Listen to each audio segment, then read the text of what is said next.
Good morning, millennials. Welcome back to The Toast and happy fucking Friday. Like, my God, thank you, Jesus, and all the lords of all people for bringing us to this moment. It's very exciting for a number of reasons. Second full week of the new year in the books. And I read a statistic that most New Year's resolutions are broken on the second Friday of January. Like, don't you feel that way? That like that resolution energy has just gone out the window? Like you've made it till today?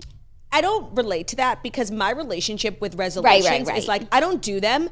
And on the 1 or 2 years I have actually done them, it was such an important resolution, like the vaping, or when I decided to like change my whole life philosophy, saying yes to life. Like those are the two resolutions I've ever even tried. I've never been a person on January 1st who like goes to the gym. Like, so I don't participate in resolution culture. To be honest, I'm very much participate in resolution culture, and I was feeling like the lag this week, and I was feeling really unmotivated. And if I hadn't read that statistic, I could see myself like giving up, because now it's the weekend. And because, by the way, what's worse than being another statistic? Right. It's the weekend, so I'm not like up on my goals on the weekend. I could see myself like giving up by Monday.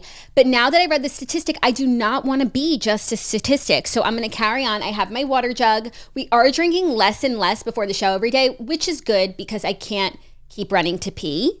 So I just have to up my water intake in the afternoon. It is so important that I, at the top of this show, issue 2 enormous corrections from yesterday's episode. Okay. One of them is yours. What's mine? Leighton Meester was not in Parenthood. Okay. In my defense, Minka Kelly is in Parenthood. And in my defense, have the two of them ever been seen in the same room together? Same trailer, different park. Like, they're the same person. They look alike. Yep. They have similar career trajectories. Of course, I stand corrected, but my heart was in the right place. And mine was also in the right place, and I see how I made this error, but when I was like giving my actual diatribe, that's so me, by the way. Whenever I have to issue a correction, it's never like an offhand remark. It's something I spoke about for 15 minutes. Yeah, you were very passionate about. The story about the Severance TV show that we did yesterday about like their big marketing campaign, I was talking about my experience with the show. Spoiler alert, I've actually never seen Severance. What I thought was Severance was actually a show called Industry. I could see how you could be confused about that. Look up the posters. They're the same fucking show. They both take place like in the workplace. And I apologize, I've actually never seen Severance. Now I kind of want to. It sounds like something I might be interested in. I had watched Industry on HBO Max. I apologize. That whole statement I made, everybody just undo, Control Z. I heard Severance is a great show. Yeah, so maybe we'll give Severance a shot. The show called Severance. Show called Severance. Streaming on Apple TV. I have a very complicated relationship with Apple TV subscription. Like I let a lot of my subscriptions stay dormant. Like I'm never going to cancel Netflix, Hulu, Max. Like even if I'm not watching them so frequently, like that's baked into my monthly expenses. But there are certain ones, like if I'm not using it, like with Ted Lasso, I would sign up for Apple TV. The second I was done with Ted Lasso, we're canceling Apple TV. Same goes for Peacock. I'm not like attached to Peacock. I'll sign up to watch something and then I will cancel. Same with Paramount Plus. Some of them haven't really like adapted to my monthly expenses. Most of them, I don't really go through the subscriptions and change them. What I have is what I have, but I feel you about Apple TV. They don't have enough content to justify paying a separate price when I already have. You're telling me my Apple TV doesn't come with Apple TV Plus? Yeah, that part's really disgusting. So crazy. So it's on principle that I won't pay for it because that makes no sense. I bought your device when I could have bought a Fire Stick or a Roku or something. And you're going to make me pay to watch like one show that you have? You have one show. To be clear, like a lot of the networks that have streaming platforms like also have products like Fire Stick. Fire Stick doesn't come with Prime, but if you ordered it on Prime, like you probably have Prime, you know? The thing about Prime though is we don't know what we're paying for. Like I have Prime, I assume. How much is it? I don't know. I get to watch Prime TV. Molly May, I know I have that. I don't see a bill for Prime. I signed up for Amazon Prime when I was in high school. I don't think I ever signed up for Prime. Like no, Prime, Jackie, you had to have. No, Prime signed me up. Because it used to be like, when we were all just using Amazon to like order stuff in high school, it used to be that like you could get it or you could get it in 2 days with Amazon Prime. And if you were ordering enough, like it really justified, it wasn't a crazy price. And what's the price? I don't want to know because it's such, to me, like there are 30,000 things I would cancel before I would ever cancel my Amazon Prime. Like, I rely on it to live. I agree. And also, like, when I'm a Prime member, apparently. Does that cover my Prime Video? Actually, no. I know that Prime Video has recently, like, done its thing because I, like, have Prime Video, I guess. But now the Prime Video that I have has ads. So, like, they've obviously there's, like, a tier. Stop. And I actually don't use Prime Video that much, so I'm not going to pay for it. Stop with the tiers. Stop making me make hard choices, okay? Yeah, and there are certain streaming services that have, like, tiers. Like, even the highest tier still has ads. Like, girl. They're wild. They're wild now. That's crazy. That's crazy. Yeah, it's a mess.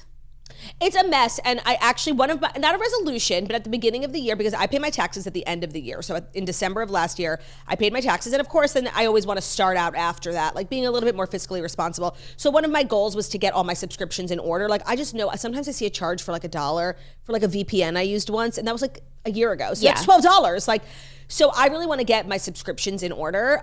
That's a goal of mine, not a resolution, but a goal. There's really good apps for that where they like yes, comb actually, through your one credit of them cards. is a sponsor today. Oh my goodness! It's actually a very good sponsor. So spoiler alert, stay tuned for the code. Should we do that ad right now? Like that feels right. Honestly, for yeah, conversions, it's so organic. It's so organic, and now I need to go get it. Guys, the start of the new year. Hold on. No, but actually, listen, this is a good one. Yeah. This is such a good goal. The start of the new year is the perfect time to get organized, set goals, and prioritize what matters most. For us, a top priority now is financial wellness. Feels more important than ever, and thanks to Rocket Money, our goals feel achievable. They show us all of our subscriptions right in one place. They can help you easily cancel ones that you forgot you've been paying about, like a VPN that you used one time to watch Harry and Meghan do their Oprah sit-down, and you were on the beach in the British Virgin Islands, and it was only available in America. Rocket Money also pulls together all of your spending across different accounts, so you can clearly track your spending habits and see where you can cut back.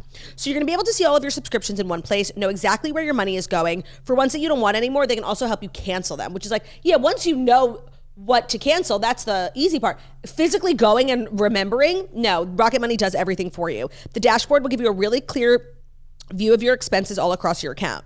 Rocket Money is a personal finance app that helps you find and cancel your unwanted subscriptions, monitor your spending, and help you lower your bills so that you can grow your savings. They have over 5 million users, and they've saved a total of $500 million in canceled subscriptions, saving members up to $740 a year when using all the app's premium features. So cancel your unwanted subscriptions, reach your financial goals faster with Rocket Money, and go to rocketmoney.com/toast today. That's Rocket Money, ROCKETMONEY, like spelled the normal way, .com/toast, rocketmoney.com/TOAST. Thank you, Rocket Money, for like helping me personally remember that like this was something I wanted to do, and anybody listening who might want to do that. I am doing that. Today's episode is also brought to you by Fora, a modern travel agency that empowers anyone to turn their passion for travel into a thriving business with expert training, innovative technology, and a supportive community. Fora is for anyone who loves to travel. So whether you're a parent who's planning unforgettable family vacations, a professional curating luxury getaways for friends, or you're just someone who's always discovering hidden gems and authentic experiences. Well, Fora advisors have the freedom to build a business on their own terms, whether that means creating a flexible schedule, working from home, or scaling their business at their own pace. With Fora, you'll have access to comprehensive training, cutting-edge technology, and industry perks that make it simple to turn your passion for travel into real earnings. From planning trips to leveraging insider connections, Fora provides everything that you'll need to start growing your business. You'll also join a thriving community of travel lovers who are ready to share insights, answer questions, and cheer you on.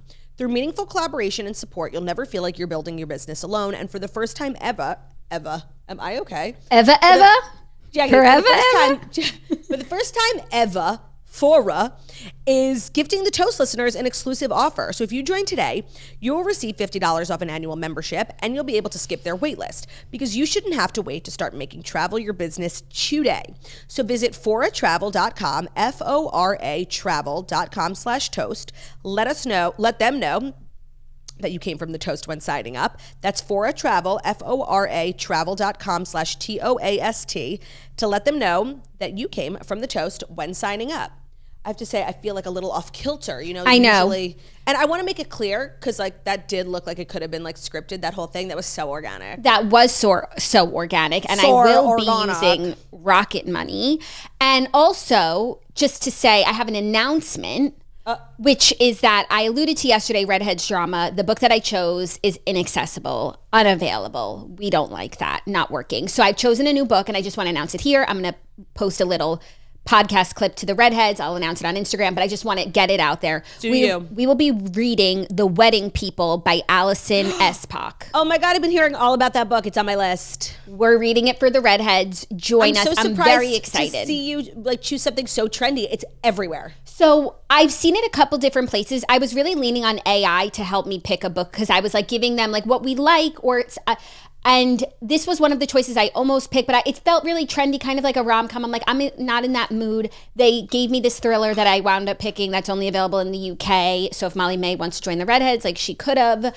So then I went back to the drawing board and this book kept coming up and it was a Read with Jenna pick and she always picks really good books. A lot of our picks have converged in the past and I'm always really happy with those books. So I think it's a safe choice. And at this point, I want something that's massively available that people could get on Kindle at their library, Libby, hardcover. I hate to tell you how to do your job, but I do like when the Redheads choose something like on trend. Now, trendy books are always bad. Let's be real. Like anytime you hear about it all over Goodreads, like it's a piece of shit and it's just never good.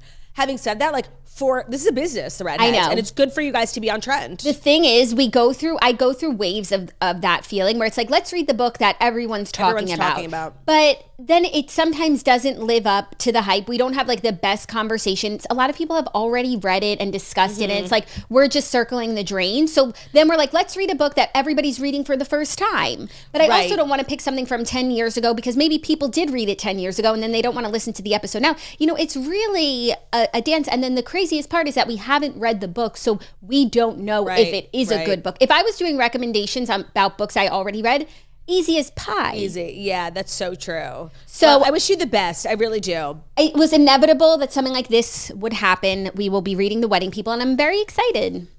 I'm excited too. I meant to tell you, like something I've been keeping up with is like the Today Show guest co-hosts. And some people have come and gone and I feel like there was like no waves made. Let me tell you, all over social media, Keke Palmer was yesterday and she just like crushed it. There was like so many funny moments, sweet moments, earnest moments. And she has a new movie coming out that like seriously I've only seen promoted on TikTok. I don't know why this movie's getting I don't know where the marketing budget. It's starring her and SZA. And Maude Apatow's in it. Like it's like this trio, like girls night type of, it looks so funny. I'm like, I don't know where I can see this movie. For some reason, the rollout is not giving me faith that it's going to be like mass distributed. And of course, I don't know what it's called.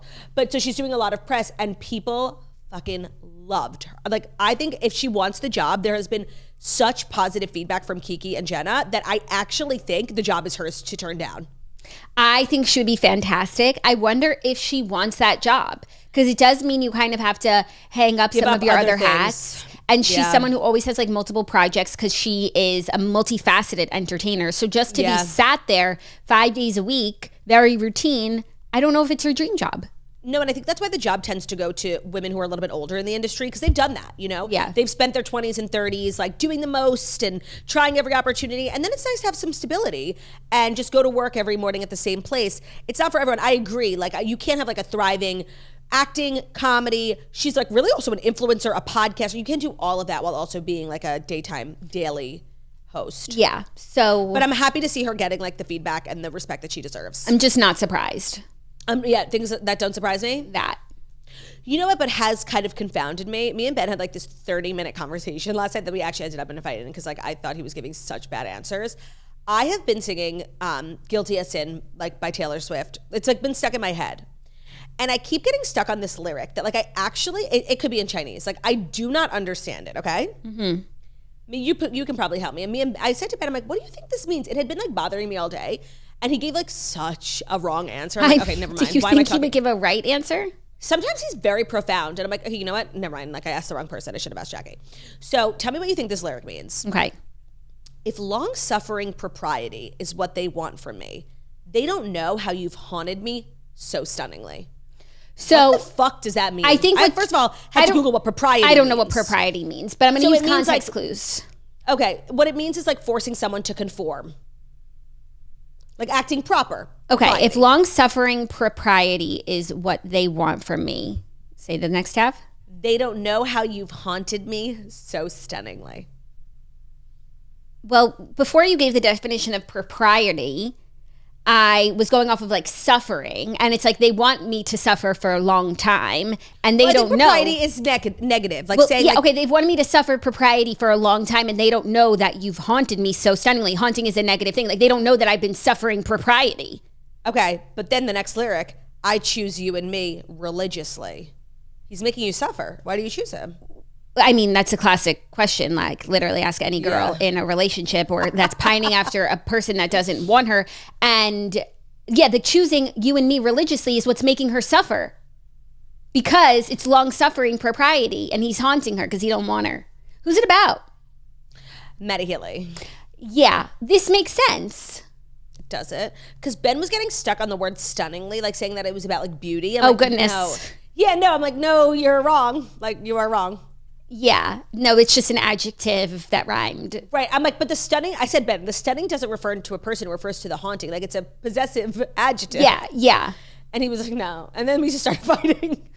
Well, you shouldn't have even asked him, not because like he couldn't be helpful in something, but like with Taylor, you kind of have to know the lure a little bit and the lore of the lure. And sometimes, and I feel like this happened a lot in TTPD, like she lyricized like a little too close to the sun. I feel like the older she gets, the less of her lyrics like I actually understand. Yeah. She's like a little too smart. I find myself having to Google words. Yeah. I also would need like the context clues of the rest of the song. But it does sound like people want her to suffer, and little do you know I've been suffering by pining over this person who has haunted me, who I would choose every day religiously, who wouldn't choose me. And that is suffering. I'm so glad I asked you. Like, I feel like I kind of get it. But I also might really be analyzing them too much on the surface. I have a tendency to do that. Surface I'm lyrics, not of course. Very, what's deep? The word? No, I am deep, but I just sometimes... I'm too on the surface in my analyzation. I don't know how else to describe it. So maybe there's something. You described it. So maybe there's more that I'm missing. Update on our theme song competition. It is still in full swing. And as of this morning, the Supreme Court has decided to uphold the TikTok ban. So Sunday is still the deadline for the theme song competition. Jackie and I are looking all across the nation for a new theme song. Well, not a new, our first theme song for this podcast right here. You could submit on Instagram Reels or on TikTok using the hashtag Toast Theme Song. Try and stand out, play an instrument, do what you want.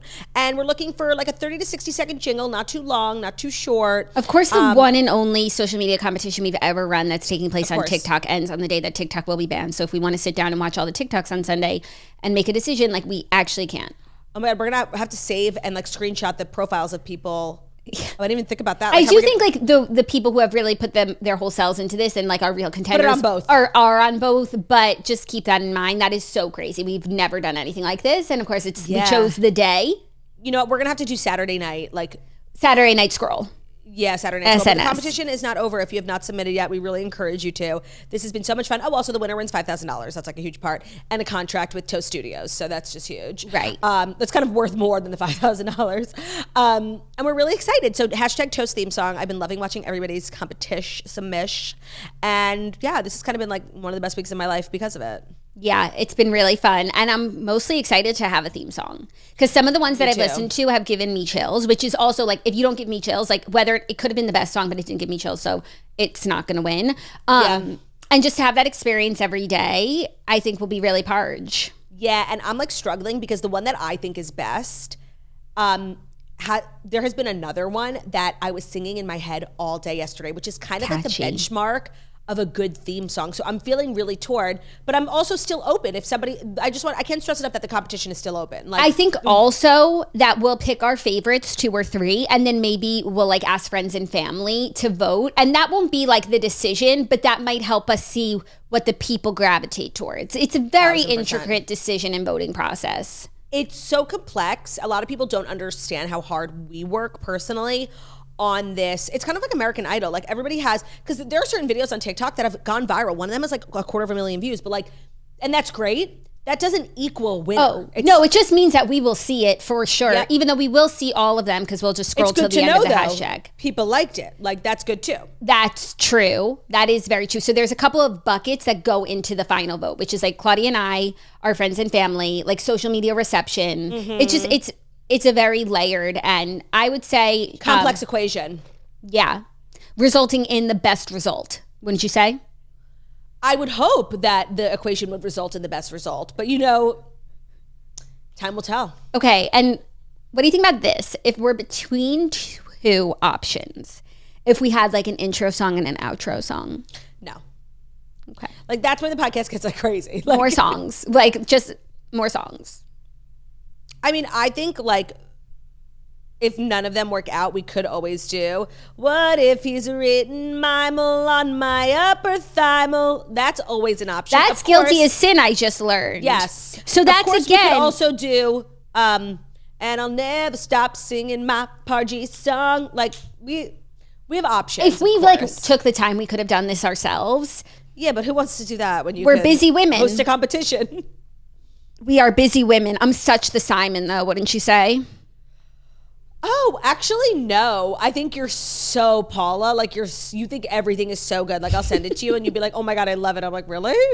You are the Simon, actually. I'm definitely the Simon. You might be Randy. Who was more lenient, Randy or Paula? Like, Paula had empathy that neither of the other two had, but Randy had a low bar for talent. Like, yeah. I don't even know how did those three become so iconic when I can't like even distinguish the personalities of Randy and Paula. I think Randy was just like more laid back in his critique. And I think Paula like had a lot of energy, like was definitely the one like the Katy Perry who was just like making best friends with everyone. Yes. And like was there to serve looks and like be glamorous Paula Abdul. Yeah. So crazy. So crazy. That was such an interesting, because now it's like they look for the biggest and baddest star to put in one of those chairs. But like those were three unknown. Now, of course, Paula Abdul isn't unknown, but for the audience that was watching, I had no idea who Paula Abdul was. Me neither. So it was for young people, and like we knew this was like an older, successful pop star, and she was like known for her dancing, but I never heard a Paula Abdul song in my life. So the fact that they became so known is actually so crazy. Yeah. Documentary. And they tried with X Factor. They tried to make like L.A. Reid, the Randy Jackson. He did a good job, but X Factor wasn't appreciated in its own time. X Factor US. Yeah. Yeah. What can you do? Where were you when you first heard Carly Rae Jepsen and Claire? Oh, I was sat is where I was. Yeah, exactly. Well, I guess we should get into the stories to bid you farewell to the week. We have Queenie and Weenie this week. Do you have yours? I do. I wrote them down in my notebook. I actually had a hard time. I think it was because this week felt so long that I think on Monday I wrote down somebody like that I just wanted to put into contention for my Queenie. And now it just feels so It just feels like last week. No, because it's been so long. Exactly. Yeah. Also, the good news is that next week is a short week. Oh, yeah. Thank you so much for reminding. We're embarking on a 3-day weekend. You guys know we respect the hell out of federal holidays. And I would never disrespect my King Martin Luther. And that's on Monday. So MLK Literal Day. king. Literal king. MLK Day, there is no toast. That's Monday. So just prepare yourselves.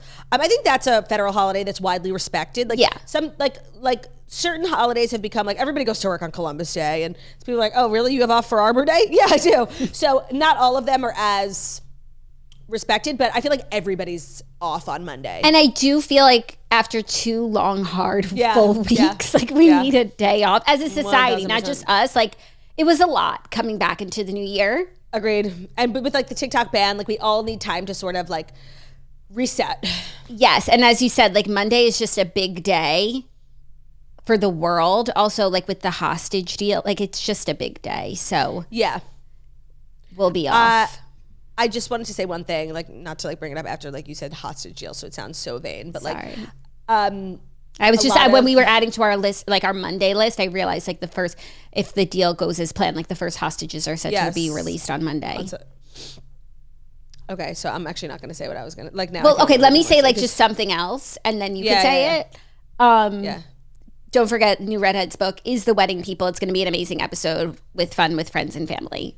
So I feel like I actually haven't given my official thoughts on the TikTok ban. Like I've been updating everybody on it, and like how does Turdy feel? And I obviously love TikTok. I'm kind of the TikTok correspondent for my generation. I feel like your feelings are complicated, and you've been parsing through them. My feelings are complicated. Let me tell you why. Like, am I resentful that like I never reached 1 million followers? And I'm definitely underappreciated as fucking hell on that app. Yes. So do they deserve to go down for that? Absolutely. 100%. But I've gotten to such a good place in my TikTok. Like I pop up on TikTok at least once a day. Like I'm in such a good place. Like my engagement's crushing it. Like I'm getting so many brand deals. Like I'm going to miss that. I'm going to miss the attention. But I actually know that I will be better off because of it. Like I have a very complicated relationship with the app. Like I love it so much. I rot for hours and I know that it's bad for me. And it's like, I'm about to enter this phase of my life where I need to be present. And so I know they're not doing this for me, but in its own way, it feels like it's being done for me. Like I'm actually looking forward to the person I become without this kind of addiction in my life. Yeah. I think it's kind of like the vape.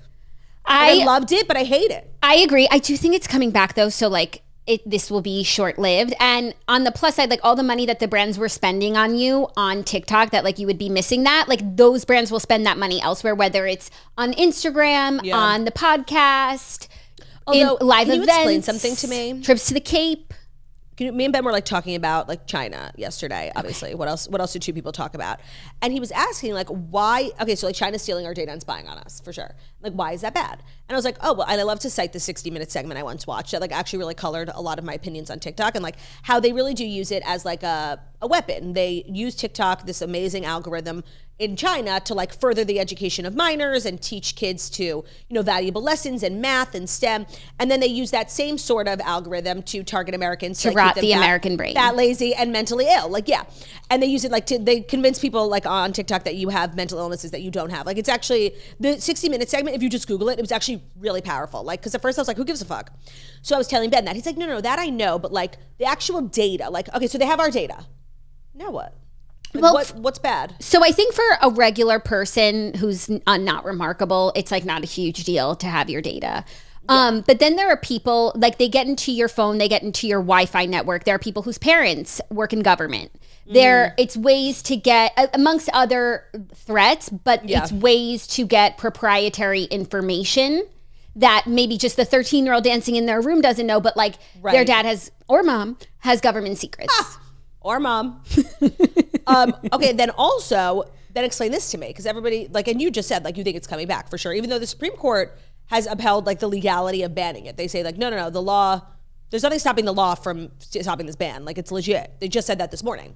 So, obviously, today's the last, like, working day of Biden's presidency, so now it's up to Trump. And, like, Trump's thing is he hates China. Like, so why would we think it's coming back? I think because whatever like makes it so nefarious, and there are a couple different things, I think those will get solved. Whether it's a sale, whether it's parameters in play. I think like TikTok. But the thing I said earlier in the week is true. That it can't be inextricable. It can't be unlinked from the Byte company, which is based in China, like their data centers. Even if you buy the company, like in order for the company to still exist separately, like it has to be linked. I feel like maybe it doesn't. Maybe there's a workaround. I love that. Maybe there's a solve. I think I think the issues will get solved a bit. Is what not. It's just gonna like we'll keep doing this because this has been a problem for a very long time.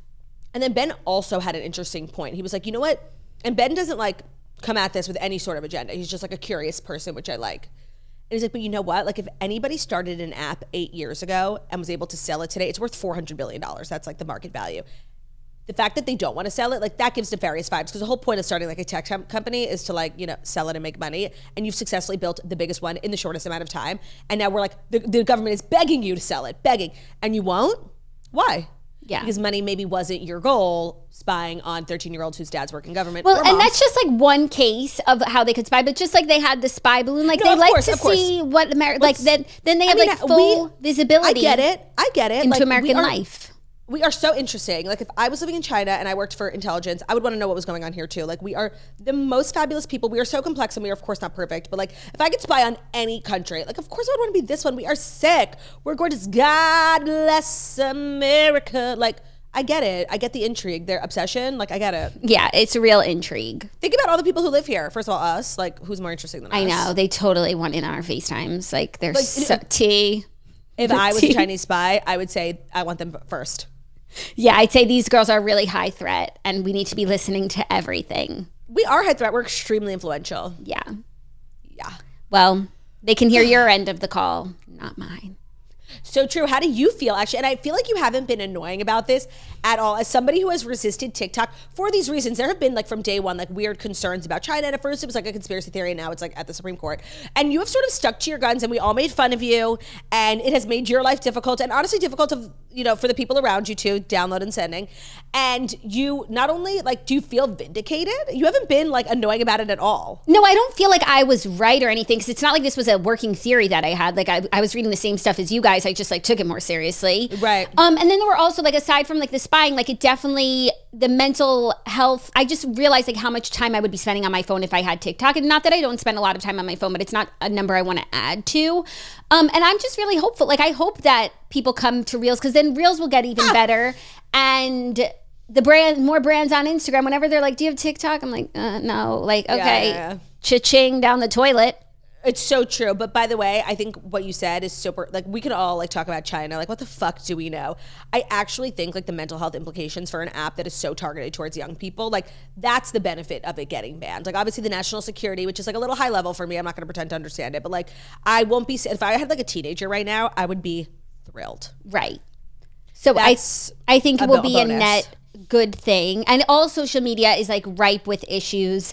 But at least it feels like with most of the big platforms here, like they at least pretend to care, They're also like embedded so much in culture that like, I don't think of Instagram as addictive. I think of it as like work, and I can put it down. No, but if there was like an issue with Instagram and teens, like Mark Zuckerberg would at least pretend to do something about it, and not like certainly not try and make it worse and celebrate it. But he might put in something, and there might be laws in place. Like I know there's laws in Florida about like you can't have social media before a certain age. So like at least there are things you can do. And I just feel like TikTok has just gotten like so out of control, but that's also, it's like too big to monitor even. Yeah, and not that I'm so for like monitoring or anything. That's why these like issues are complicated. But I think the issue is that it is being monitored in a nefarious way. It's not just like like they are tailoring, the worst sorts of content to people and promoting that, as opposed to it actually just being like free speech, do whatever you want, and the cream will rise. It's not the cream that's rising. That's the issue.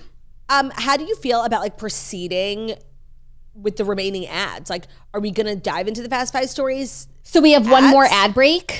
Yeah. So let's I feel so off kilter. Let's do the first ad break after story number 2 today, since everything's been bumped up a little bit. I'm not gonna do it after story number 2 because now you've just sort of spoiled it for people. But you guys just stay tuned. You never know when they'll hit you. Right. Well, now it is time for the Fast Five stories that you do need to know. If you are ready. I am. Like, it just feels so weird to be ready. Our first story is a big story of the day and, of the last few months. But a new update has emerged from Justin Baldoni's lawsuit, because Justin Baldoni is claiming that Ryan Reynolds and Taylor Swift pressured him to accept Blake Lively's "It Ends With Us" rewrite in a new complaint.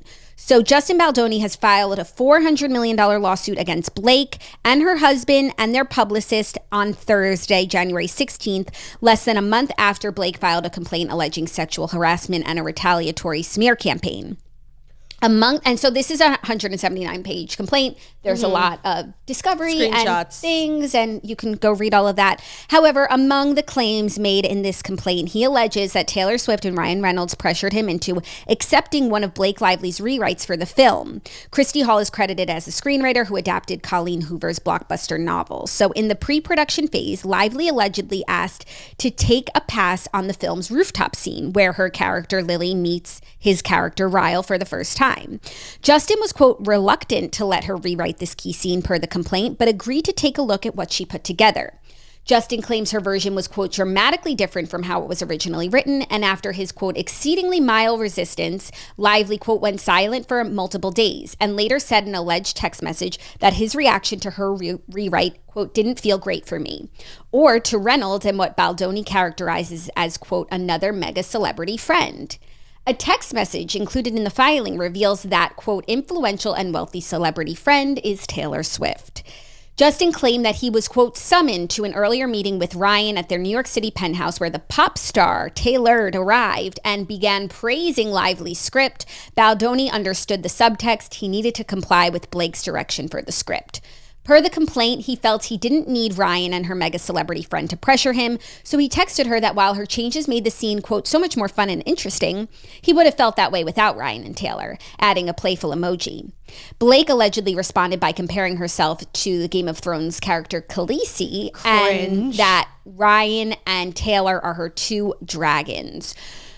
Like, so this sheer fact that this like Real Housewives level of drama is in a lawsuit is so embarrassing to me, honestly. And people are just gooped and gagged by this. The screenshots going around make Blake look out to be like such a loser and such a mean girl. And I don't think that's really ever been up for debate. Like the crazy thing to me is like he filed this 200-page lawsuit, $400 million, and not one of it disputes the original claims that he sexually harassed people on this set. They had to take a break and come up with deal terms. And what? So Blake Lively's a bitch? What does one have to do with the other? Like his entire lawsuit, yes, this makes her look really bad, which has been like the theme the whole time. She's a mean girl. Her texts are so fucking cringe. Like I have to read this text. My Khaleesi, like cringe. Okay, but you know what else is cringe? Sexually harassing your female co-stars. I have to read this text. I don't see what one has to do with the other. Because it won't change how I feel about this situation, but you just get a glimpse into someone's personality, and it's a little painful.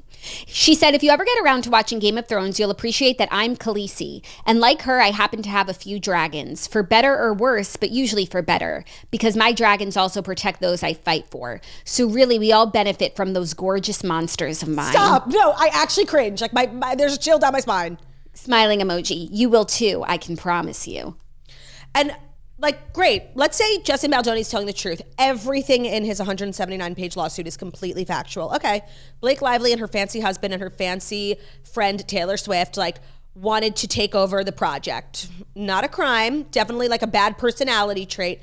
But nowhere in there does he dispute any of the things that were alleged about him, you know, making her add more nudity scenes, being weird about the intimacy coordinator, showing nude images to female co-stars. Like, I don't understand how this has what to do. This is, I think, another strategy in what was originally. Oh, and by the way, there is no disputing that he hired people to do astroturfing. Like, so all the things that were in Blake's original complaint, like, to me, have not been disputed at all. If anything, like, he's giving us evidence as to why he was mad at her and did that in the first place.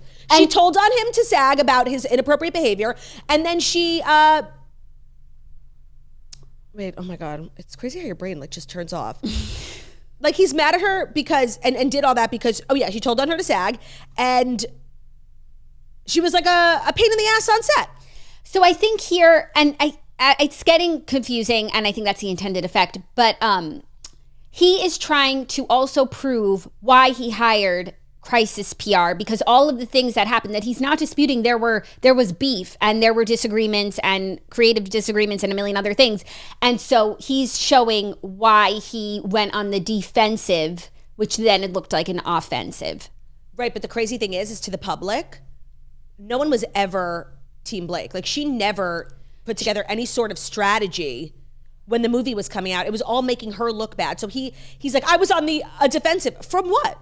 Right. We never thought anything other than you were the good guy and she was the bad guy. Right. No, but now he's having to prove that there was an offensive that either hadn't launched yet or was in the midst of it before, like he came forward with his. He was like doing... He sounds like a conspiracy theorist. Like he sounds a little crazy. Because all I've gotten from everything, his original complaint and now this lawsuit, is that Blake was mean and her fancy friends, Hugh Jackman and Taylor Swift, made me feminists feel bad. And by the way, I can completely see a world in which like Blake Lively, who's the most beautiful woman in the world, married to like one of the most handsome best friends of Taylor Swift, like she's definitely a bitch. And she definitely, like she's not even an amazing actress, so I could see her like coming on being like, I want to do X, Y, Z. It's like, girl, just do your job. You're not even gonna, like, I can see all that. None of that literally means anything to me. Like when there is proof and pretty much confirmation of like that list of 30 things that he was acting inappropriately on set, harassing people sexually, like why is that equal to being mean? It's not. These are two separate claims. Yeah, I don't think it's saying it's equal to being mean. I think he's just trying He's trying to sway public opinion. Well, it's like, I was accused of sexual harassment. Well, these people were mean to me. No, but he's like saying Blake showed like what happened before the astroturfing campaign. And now he's showing what happened before that led to the thing that led to the thing. I never wanted to know this much about two people about one movie. Like, just stop making movies, everyone. Like, if it's this hard to just agree on a rooftop scene, like, seriously, the book was written for you. Just write what's in the book. It's really not that hard. Well, that's the other thing. Like, Taylor Swift definitely read this book, like, on her own, because we know she likes to read, and, like, this is a very popular big book, especially for women. And I could see her, like, really getting, like, so excited that her friend was playing Lily and, like, wanting to get involved. And I think it's a really, unique strategy, because Justin, I think, is motivated a lot by public opinion. Like, of course he wants to win, but I think he cares a lot about what people think of him. And including Taylor Swift in your lawsuit, it's kind of a risky move. She's universally beloved, and I think people have, like, made like, sort of an exception for Blake. They're like, yeah, she's Taylor's best friend, but, like, she sucks, because everybody's now, like, off of Team Blake. Right. But now it's like, well, Taylor's a part of it, so where do you land? I think it's going to be really interesting to see if that hurts him. Yeah. Or helps him. Also, I feel like we already forgot that her song was a part of the movie, and that was, like, a really big hype for the movie, for the trailer. So she's not uninvolved in the movie. True. I forgot about that. Yeah. So he probably had to, like, cozy up to Taylor because she's doing this favor, giving the song, and she's, like, a part of the excitement around the movie. And then also Justin, like, posted pictures yesterday of him in the basement at the premiere with his family. Yes. Like, let me tell you how I do not care that you were at the basement in the premiere. Like, you and regardless of what happened, like, you and the lead actress don't get along. You don't like each other. She will walk the carpet, and then you will walk the carpet. And sure, you can wait in the basement. You can wait in your car. I don't give a shit. I don't feel sorry for you that at your big fancy movie premiere that you were in a basement that, like, looks totally fine and lovely. I have such a hot take on the basement because, and I know everybody's like, just Claudia, you're not going to be ever Team Justin, and I'm not. But, like, this is somebody who, in my opinion, now has been really accused with a lot of proof of sexually harassing female co-stars. None of the female co-stars wanted to be around him. They did not feel comfortable. So much so that at a work event, the premiere, you had to be sequestered like a prisoner in the basement. Like, that's what they do with people who are dangerous, or, like, you are a threat. Like, you're not being kept, they're being kept from you. Like, everybody was fine to walk together and be together upstairs. You were the outlier because you are a threat and you sexually harass these people. Like, I felt like when he released those pictures, I was like, you're literally admitting that, like, you had to be kept separate, like a violent criminal. Yeah, this didn't do for me. Like, I don't feel sorry for you sitting in the basement of a movie theater, like, with all this popcorn and all your friends and family. It's his big night. He worked so hard. Like, people are seriously not okay. Just Baldoni's not going to fuck you if you write a nice tweet about him. Like, people are like, it's so upsetting. Like, this was his big night. He worked so hard. Like, it's girl. Literally not so upsetting. It's not upsetting at all. It ain't. This doesn't move I'm the sorry. needle. At this point, I feel like people have chosen their sides, right? Like, at first, people were really easily swayed. Like, oh, one lawsuit, I'm here. One lawsuit, I'm there. And now, like, the dust has settled and people have decided what team they're on. I can safely say I've never really switched from disliking Justin Baldoni. And, like, I don't think no amount of pages in a lawsuit is going to change people's minds now. Yeah. No, they've reached enough that has been done. point. So now also I feel bad for the courts and the jury that will have to sift through all this and relitigate all of this. Ooh, what state? I don't know. California. It was California. Sorry. Yes, it was, because they filmed in California. But and it's like as if the people of California haven't been through enough. Now they have to sit on a jury going through this mindless Real Housewives drama. Like, the receipts, like, literally it's like Monique and her binder. Like, it's so mind numbing. Yeah. So they'll duke it out. And I guess we'll wait to see who the courts find. Because, this is just us. And also everyone is selectively reading these documents. It's so true. Like, I want to see how Blake Lively sends a text. And now I don't want to see. Now I don't. No, by the way, I've seen enough. Please, never give this woman my number. Like, she sounds dreadful. She sounds absolutely dreadful. Me and my dragons, like, yikes. I'm Khaleesi. It's butt clenching. Like, it's so cringe. Agreed. Are you ready for our next story? I'm desperate to change the subject. I agree. Lady Gaga, Jelly Roll, and Stevie Nicks will be playing FireAid benefit concert for LA wildfire relief. So a big concert is coming together for LA wildfire relief, and the biggest names in music are coming together to raise funds for those affected by the devastating wildfires. Right now, the lineup includes Billie Eilish and Phineas, Earth, Wind and Fire, Gracie Abrams, Green... to remember. The name is a little... is a little tasteless. They should have went EWF. They should have changed their name. Yeah. Gracie Abrams, Green Day, Gwen Stefani, Jelly Roll, Joni Mitchell, Katy Perry, Lady Gaga, Lil Baby, Pink, Red Hot Chili Peppers, Rod Stewart, Sting, Steven Stills, Stevie Nicks, and Tate McRae. For the first time ever, Dave Matthews Band and John Mayer will take the stage together for a special performance. That's so nice to see like all these people. Speaking of all the streamers we were talking about, this will be streamed live on all of the streamers simultaneously. They're coming together. Apple Music, Apple TV, Max, iHeartRadio, Paramount Plus, Netflix, Prime Video, Amazon Music, all of them. Yeah, it's nice to see people from like country music getting involved because they all like did a benefit for North Carolina, and there was like no pop people who were offering their time. Like it was like Keith Urban, Luke Combs, Eric Church. So like Jelly Roll showing up representing the community. We love to see. This just reminded me of I wanted to talk about Jelly Roll because I wanted to talk about actually, I have to thank your husband for this. When me, you, and our husbands went on a double date to Yard House, the greatest restaurant in all of America, he was driving, and he put on music, and he put on the F1 Trillion album, Post Malone's Country. And I hadn't listened to the album in full. I knew Luke Combs, I like selectively chose the ones that were popular, like the Morgan Wallen collab and the Blake Shelton collab. Then I, of course, had to listen to my boy Luke, but I hadn't listened to the album in full. And I was just like, it was like a 20-minute drive there and back. So we listened to like most of the album. And I was like, damn, this is so good. And I've been listening to it every single morning. It is so underrated, like by me, obviously, but the culture let me rate it under. Like it wasn't shoved in my face. It should have been. Every collab is better than the next. The Luke Combs one is so good. The Lainey Wilson one is so good. The Ernest one, that ain't the devil I know. It's so good. And honestly, the Jelly Roll one, and I have not like been moved by Jelly Roll's music. I think a lot of people like are immediately drawn to it. He definitely like has like a cult like fandom, and it just sort of like passed over me. Let's hear it for the losers.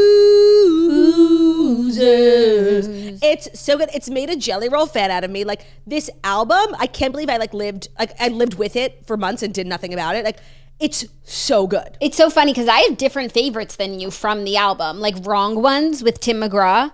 But then wrong ones keep looking at me. So good. Goes so hard. The Dolly Parton one I really like. Sweet. And then also on the album, Post has a song, Just Posty himself. Yes. He, put himself out there. Because I do feel like sometimes, he hides behind these collabs a little bit. What don't belong to me? What don't belong to me? What don't belong to me? Love.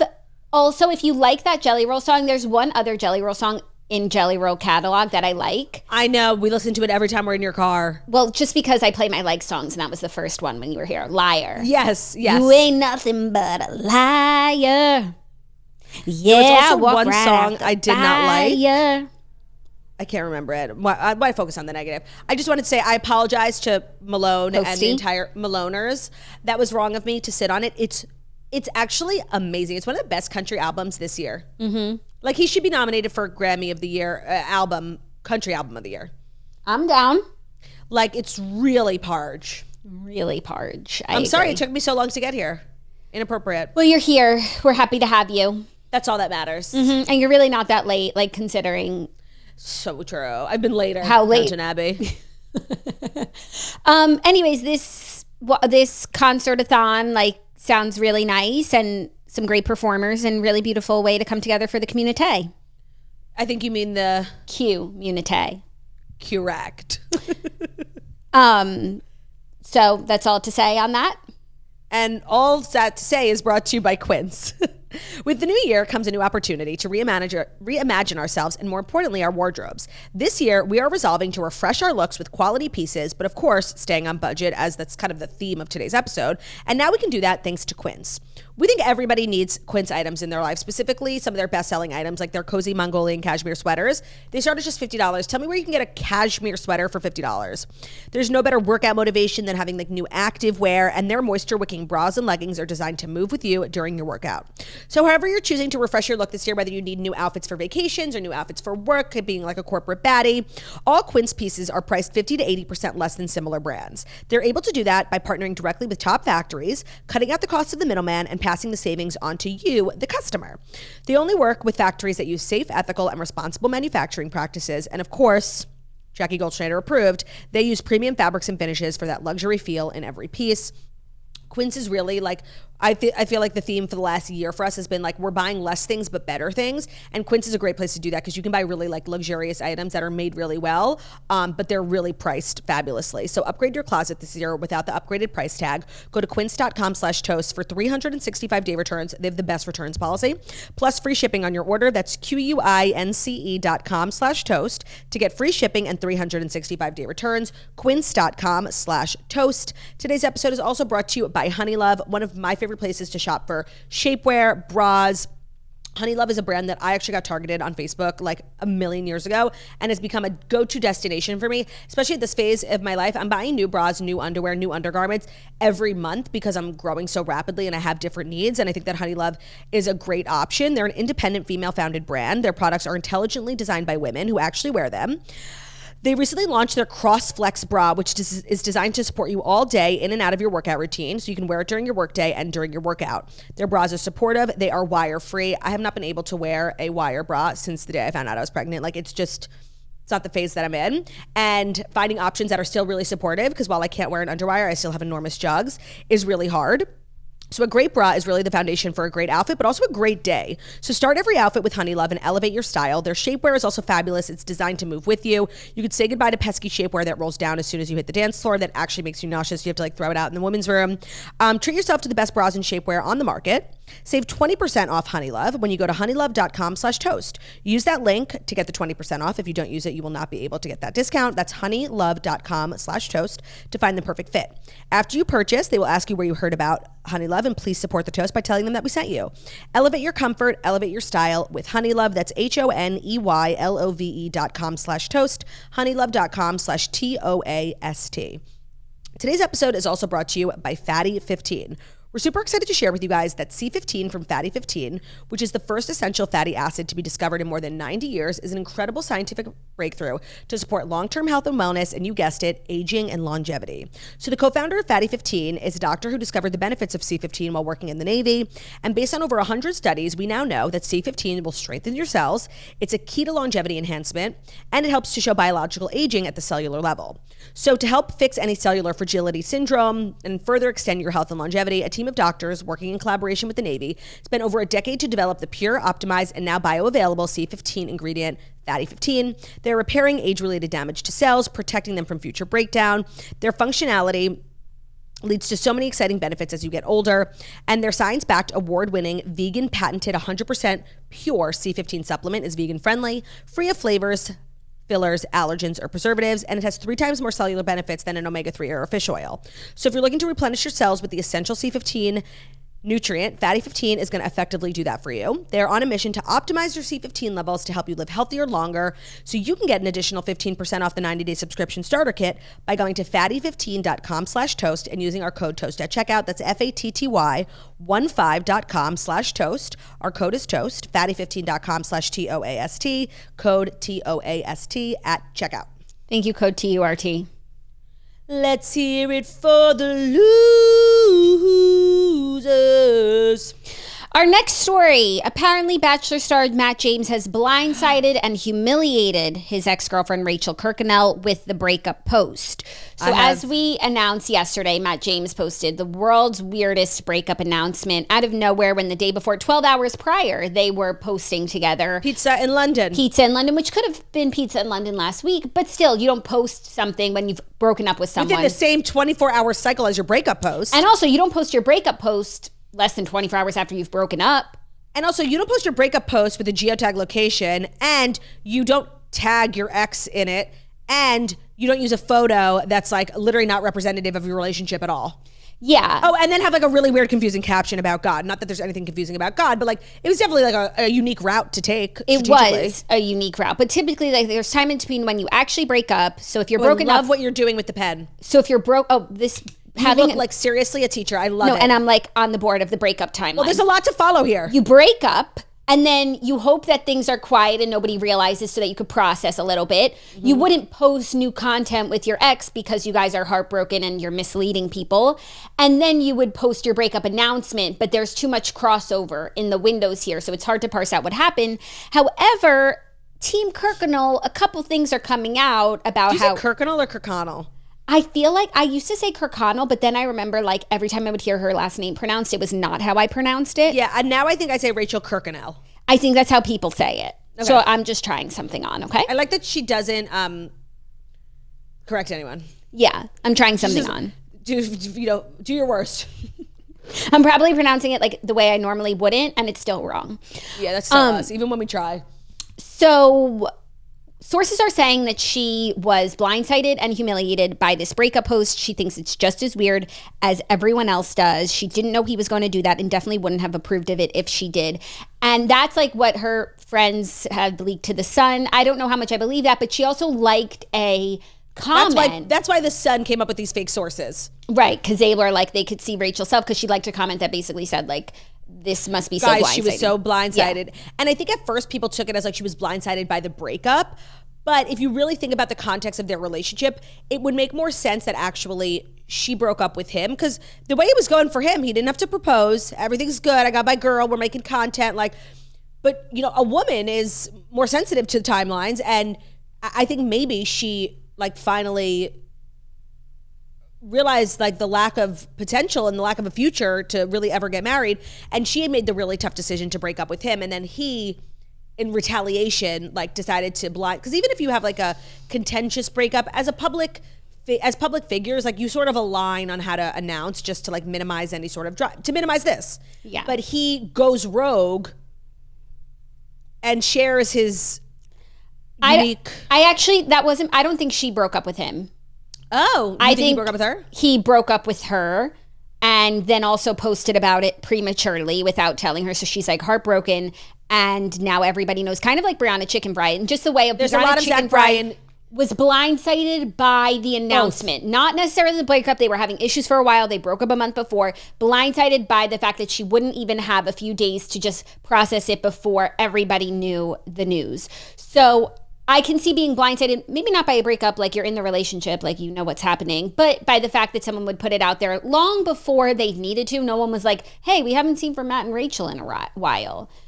Yeah, I am choosing to think that she broke up with him. I don't know why he would have broken up with her. They were in a really happy, I think, relationship. He had a mate in the shade, and a man who's not being pressured after 4 years, and then I think because also the subtext of a lot of their videos, whenever being asked, or even they went on a podcast talking about it, it was always jokey, oh, Rachel wants me to excuse me. So I could see her sort of reaching her limit there and breaking up with him, and in retaliation, him posting this thing, a sort of a vindictive thing to do, because the Zach Bryan of it all, to break up with someone and then also take control of the public, that's so mean. And we now know he was an emotionally abusive person. I don't think Matt James is like that. I think he was a selfish boyfriend, but I don't think he's an evil person. So to do both, to break up with someone and then also take control of the public, that's a really mean thing to do. But I could see him being hurt and angry and wanting to retaliate and being well, I'm going to post it on Instagram first. Yeah, I also think sometimes relationships run their course and people can end things amicably and then also be broken up, but still communicating about how they want to share it with the world. I think that's what happened with Paige and Craig. I think he knew she was going to do a podcast about it and share, and they were on, and he knew that it would be however many days or weeks after they broke up, and that you get on the same page, because that is a thing that you have to factor into a public relationship. So when someone doesn't do that, even if you're not boyfriend and girlfriend anymore, that was still your best friend at one point. Treat them with a little dignity and respect. I completely agree.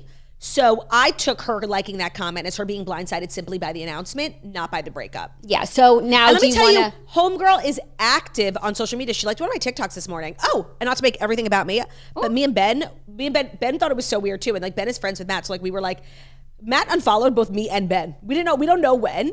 But I was maybe he's obviously going through something because he's obviously being crazy to do such a thing. He unfollowed Ben and I. I don't know if it was this week, but I haven't checked. Definitely not this week. So it could have been a year ago and I wouldn't know. But excuse me. Now you're mad. Rude. But maybe, because I know Rachel, I think, is an OG toaster. maybe like Ben and I remind him of Rachel. Not me like literally making this breakup about me. I think he unfollowed you a while ago and it's unrelated to this breakup. This breakup. Yeah, I think so too. But I wanted to center myself and just let everyone know, like, he unfollowed me. He's obviously Who follows people these days? He's in a bad place. Clearly struggling. No, you only unfollow someone when they offend you. Really, you don't just like really casually dislike them. You don't casually unfollow someone. That's why even when I'm like, this person no longer serves me, I followed them like at a different time, and then we just grew in different directions. Like, I have such a hard time unfollowing because it's such a fuck you. It is, and it's like really I don't unnecessary. fuck you. I don't fuck you. I just don't fuck with you. Yeah. So I would love to know what I did to Matt James. But You that's hurt actually him. something. That's something funny with the new TikTok like ban is in the last couple of days, like I have unfollowed people. Like I'm not gonna spend my last days engaging with people I don't fuck with. Like now it's like, who cares? But in general, I agree with your unfollowing philosophy. But on TikTok, it's right now it's like the Wild You West. got to live Everybody's like just you're dying. Exactly. So do you And want I've to actually started to block people who like I don't know at all, but whose faces bother me, you know? Oh, I love that. Yeah. We should be doing that. That's something that's like a lesson we should apply. It's so extreme, like to block someone, but like it's not. I'm not blocking because I hate you. I just like your face and your content are terrible, and like I don't want to see it anymore. No, and because TikTok shoves people down your throat who you like have said, I don't like this person, but they're Yes. like, no, they're bad for you. Watch more. You have to go out of your way to block them. They're bad for you. Watch more. That's why you have to block philosophy. on TikTok. Like on Reels, Yeah. they're like, oh, you didn't watch enough of that. Let's give you something else. Yes, they're really catering to like your likes, not your dislikes. They're catering to your likes. Yeah. Do you want to amend what you said about Matt James being hacked? Oh yeah, I was wrong. Oh, okay, cool. No longer Oh, feeling yeah. that way. I still feel like it was the weirdest thing on the planet, but after the hours went by where no correction was made, I was like, oh no, this is real. So then I had to start like analyzing the situation with no longer with that disbelief, you know? Yeah. I also, for a few hours yesterday, thought that maybe it was a prank. Some people were like, maybe he lost fantasy football and like this was the dare that you have to like post this breakup announcement. And like, that's why nobody was saying anything about it because like Rachel kind of has to just like let him do it for 24 hours or something. But now I no longer think that because she's liking these comments. And that just proves how strange the announcement was because when couples announce that they get Nobody thought Jessica Alba like announced her Was pranking divorce us. on a dare. like the theories that came out of this are like, no, they're actually announcing an engagement. This is a clue. Like the theories on TikTok, because if it was a normal announcement, people would have just started processing it. But the fact that there was such disbelief, myself included, and it caused people to like actually conspiracy theorize just proves how weird it was. No, it was an enigma wrapped in a riddle and prayer. But it ended up being true. Yeah. That's the weirdest. That to me, that's what I'm shocked at. Like, it was real. I'm excited to hear from Rachel. Take your Big time, but like I'm here. Oh, and I'm- Swirly. The toast welcomes you with open arms, open invitation. Oh, of Maybe course. you can tell me why Matt unfollowed us. Oh, ooh. Our next story, a little Hollywood news. Cameron Diaz has a new movie coming out, and I'm she. so glad you brought up Cameron Diaz because I walked past. It was for getting her movie. too long till we last brought her up. Not only that, like she doesn't fart without the toasts, like making it headline news. We are obsessed with her, and every time she comes out of retirement to do a movie, it's for a purpose, and it's like she didn't work, and then she made The Other Woman, and like we understood why she took. Of course, that's a story that needs to be told. The trailer for this movie looks so unbelievably stupid. I have to imagine she's getting paid $20 million, like because she has a perfect record when it comes to films. Like, what the hell is this dumb action movie on Netflix with who? Jamie Foxx, right? She loves working with Jamie Foxx. She does. They've been in 2 movies prior together. So this is what she said about her return to Hollywood, and if she's going to do it. Is this it for her? She said, "I don't know how I view it. It's hard to say. If I say it, then it becomes this thing. I reserve the right to say no to doing a movie ever again, and I reserve the right to say yes if I decide to. I'm not defining anything. I'm just open to whatever makes sense for me and my family at any given moment." Such a healthy outlook. She's in such a privileged position. Like she doesn't have to work. She has that, Shrek money, 100 mil in the bank. She gets to work on her passion projects, her Aveline wine. And I love when she does decide to step out and do work again. I just really don't understand this one. Yeah, well, I think it's Netflix money, but also she said about Jamie Foxx, I thought that if I was ever going to come back and do a movie, the only person I'd come back and do it with would be this guy. Seriously, I had other opportunities along the way, and I was always saying, no, I'm not doing it. I've told you. Well, what? Jamie asked? Jamie? Oh, I can do a movie with Jamie. And also, her last movie that she did was Annie with Jamie Foxx. No, Annie was after The Other Woman? Yes, Annie No was way. 2014. I'll never forget where I was. Nobody was more impacted by the Jamie Foxx Annie reboot, Quvenzhané Wallace, than Jackie Oshry. It's so fucking good. Like, that is how you take a classic tale and modernize it. And I feel like it's true. People really slept on it because they're like, oh my gosh, what are they doing with Annie? Another Annie. But you had to, and also not just another Annie. You had to be there. Not just another Annie, but a modern Annie, because typically, like, we're telling the story of Orphan Annie, Great Depression, FDR, but this was like Mr. Stacks, not Mr. Warbucks. She's in a helicopter. It was modern Manhattan, right? Annie's in a helicopter, not a horse and carriage. Like, so true. They did something with it. Like, Miss Hannigan, like, she's an influencer. Like, right. She has a YouTube channel. So it was really, really good considering. Okay, that's actually a really interesting spin on it. I only saw it once, and I remember being like, "Oh, it's good." And now I just like talk about it because like we always talk about it, but I actually don't know. No, and because I told you that it's good, like you can believe that it is. Agreed. And Sia did the music, so there's original new songs that are amazing. Slay, and they don't get their shine. She did like a take on "You're Never Fully Dressed Without a Smile," like pussy poppin' anthem. And so the fact that Cameron Diaz loves Jamie Foxx so much, like, makes this whole thing better. But let me just say, like, the movie looks really stupid, and I feel like annoyed that like Cameron Diaz has like this perfect track record and really like a flawless resume.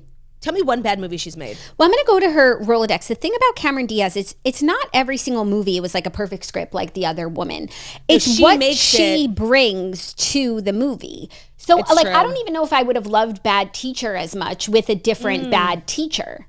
Right. That's a hot take. So I do think that this... But like Something About Mary, the sweetest thing, like everything. But like What Happens in Vegas could have just been like another obnoxious, stupid movie. True. But she makes it special. So I actually think this movie would be like a cute action movie because she is enjoyable to watch and just has effervescence and verve up on the screen. The movie is what Cameron makes it. It's really, really true. So let's make it rock. There's no real flops because she doesn't flop. Okay, that's a really good point. I like Bad that. Teacher too. Excuse me. I heard they're turning it into like a series or something without her. Excusez-moi. Oh, I'm sorry. She made a bad movie once. What? Sex Tape with Jason Segel. Okay, while I agree, she made a bad movie. The culture actually loves that movie. The movie was bad, and they're two of my favorite actors. I know. And they were in Bad Teacher together, and why didn't they make it a sequel to Bad Teacher where they grow up and then they have a sex tape leak into the cloud? They made a bad movie. By the way, have you seen Jason Segel on the Today Show, like his last appearance, which was like he knew the last time he was going to see Hoda? He like said something like literally so nice. Everybody was saying nice things to Hoda, but like his was so genuine. He got like a little teary-eyed and just was like talking about how like she's just such a wonderful person. I feel like it was a real insight into like the mensch that he is. Okay. Please, if you have a story about Jason Segel, like I don't want to hear it. Like I'm choosing to believe that he's a mensch. It like actually almost brought a tear to my eye. It was just like a random moment, but I feel like it was really indicative of the type of person he is. It was very genuine. Are you going to tell us what he said? I don't know. It was like something, whatever. Like the way he said it was like so. Everybody said, "You have been amazing. This building's not the same without you," and it's all really nice. But he has this sort of courtesy, about him that it was so raw. It was so real. Everybody was just like saying these rehearsed things, like that they felt like they had to say to Hoda. You know? Yeah. That's really beautiful. I have to go listen, but I also just saw a headline. Cameron Diaz finally comes out of retirement 10 years after sex tape sent her packing. Oh, okay. I wonder if that's what it was. Definitely not. Like, it wasn't that bad. No, Claudia, it's really, really bad. No, but like it did well. Like, yeah. It wasn't like an embarrassing public flop. That's true. Okay. Well, anyway, she's back for now. Might come back again, might not. TBD. Cameron does what Cameron wants. I love that. And on a quiet night, I might watch this movie. That sounds like a light fare I would like. On a desperate night, for sure. You know what? I'm just going to add that to the content list because otherwise I will completely forget about it. Yeah. You know? For sure. Just like Get totally Get your book, girl. In one ear, out the other. Get that pen. You know what they say about the pen? Mightier than the sword. If that Whoever ain't wrote the that, truth. like, never heard of Hamas, you know? Right. Good luck using your pen. I know. Yikes. Yikes. Was that the fifth story or the fourth? It was the fourth. Wow, we're moving slow today. We are. Our fifth story should be a quickie though, because Brody Jenner says that he got a sincere apology from Caitlyn over feeling abandoned during Kardashians' fame. Yeah, this is like a really dark part when you think of like Caitlyn. There's so much from the Caitlyn lore, but we really think of it through the context, through the lens of the Kardashians. But like her prior like life with all those kids like was actually extremely dark. Yeah, there's just a lot. She's lived a lot of lives, and so not every single chapter was probably her proudest. But Brody is actually on the show Special Forces World's Toughest Test. Love that. On Wednesday's episode, he revealed that he received a real sincere apology from his parent just recently. He said, "It was the first time in my life that I've ever gotten an apology. You know, I'm sorry for not being there." He told viewers that Caitlyn expressed remorse honestly, and that meant a lot to him. He went on to explain why he felt abandoned by Caitlyn, whom he referred to with he, him pronouns, as Caitlyn has publicly given her blessing for her kids to do so in the past. And I think... Oh, wow. Yeah, because I think also when they do talk about... Caitlyn's very lax. Caitlyn is very lax. When they talk about the past, I think sometimes they'll even... you know, refer to as the old name, which I'm not going to do because one time we cited a Page 6 article that had Elliot Page's original name, and we got accused of being like transphobic. We literally referenced an article, and we put the link to the article in our description, which we do for every article that we reference, and we were accused of dead naming and being transphobic. No, like, excuse not even me? that, Claudia. The story was that Elliot Page had transitioned to Elliot Page. So if I never said the person's previous name, you would have no idea who I'm talking about. No, it was so, like, seriously, that was one of the craziest backlashes we ever got. Like, we all, Jackie, you didn't even say it. We just, they didn't like that we referenced it in the bio, in the description. Yeah, I said blank Page has become Elliot Page. We read the Page 6 headline. It was Page 6. Oh yeah, of course. Like it was their headline. But if we say we never even said who became Elliot Page, like you would say, who is Elliot Page? All that to say, Caitlyn is very understanding and very lax. Yes. So Brody said, quote, "I'd randomly see him at the time, you know, here and there. But my mom, Linda, would tell me that I would write on cards, why doesn't my dad call me on my birthday?" He said, "I had an incredible mother. Caitlyn wasn't around that much. They split, and then he met a woman, Kris Jenner. She had kids as well. The woman that he met, they had kids together," referencing Kendall and Kylie. And Brody recalled Caitlyn going through her own struggles transitioning, which was documented on Keeping Up at the time. He said it was all that was put on TV, and there were these moments that we would have that was all filmed, and it felt very invasive and not very genuine. I do want to say that, totally irrelevant, but this reminds me of like that time period where actually when the Kardashians show was like really popping off, and Brody and his brother Brandon, like they, before Caitlyn transitioned, they would go on like vacations together. Like remember that episode where Brody got a half chub? Half chub. Yeah.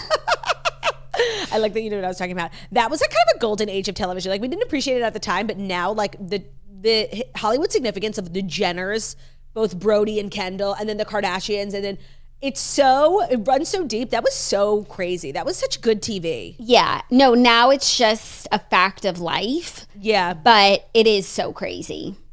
Like I like that. I loved that. And you wouldn't have, we didn't know at the time like how dark the past was between Caitlyn and the OG kids. Like let's talk about Casey Jenner. Before Linda, before Caitlyn married and had Brody and Brandon Jenner, she had a wife before that, because it's all in Caitlyn's that Diane Sawyer thing. Yeah. And I was like, wait, who's Casey Jenner? There's an older daughter. I don't know where she is, but hopefully they've also made amends. Also, Brody is a parent now. I don't know if you follow along with him, but he has a daughter and he's doing Special Forces. So that's nice. That is nice. I'm happy for the family.